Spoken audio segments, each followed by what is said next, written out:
was involved with the Kenyan negotiations in January 2008, when almost a war broke out after the elections, with both sides claiming victory. And the president was sworn in at midnight, and war broke out, killing 1,300 people and uprooting 650,000.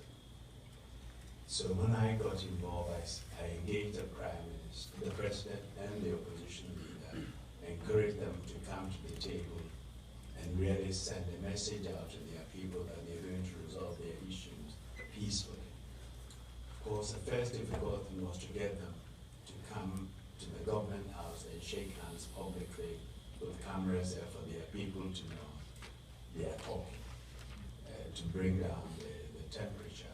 And then I asked them to give me a team of 4 each to negotiate the peace process.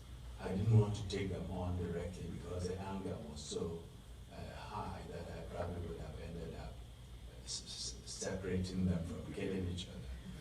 Anyway, both parties gave me a team of 4, which eventually became 5. There were 2 women on the team of 10, and they were among the best members of the negotiating team. But then we also reached out to work with civil society, with the women's group who were involved in the sense that we told the Kenyan people and civil society, we are not going to hide anything from you, and every deal we make, we will release immediately.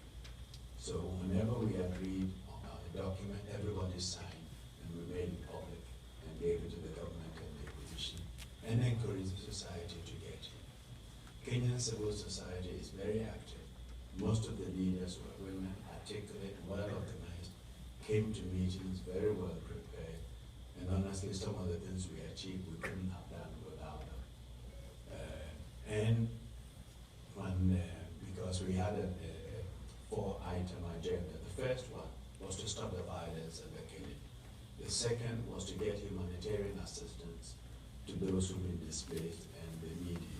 The third was to resolve the political conflict between the 2 groups and bring the political tension down.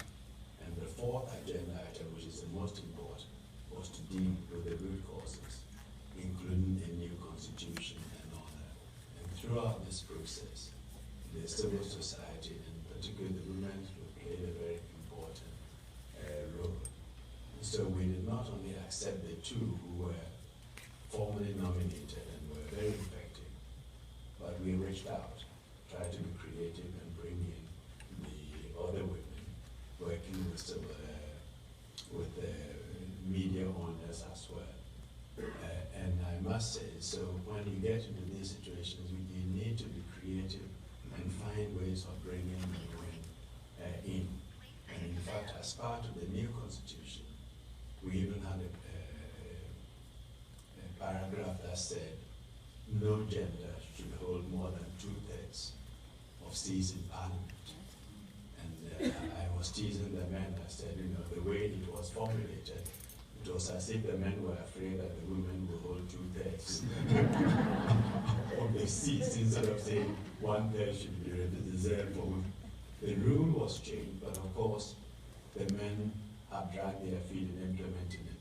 That has to be done cautiously, and otherwise it will be disruptive. The women fought hard, but it's being implemented partially. But as long as it's in the constitution, there is hope that it would happen. But what was also interesting is the women realizing that they are able to make their contribution. Were not pushing because they had access. They had access to me and my team, and they were very much involved. And so the participation need not always be sort of a formal channel. As Hina has said, that you are at the table, the women are ready to make their contribution. And I think in time they will be at the table. They have the numbers. They're getting lots of experience, and I think women are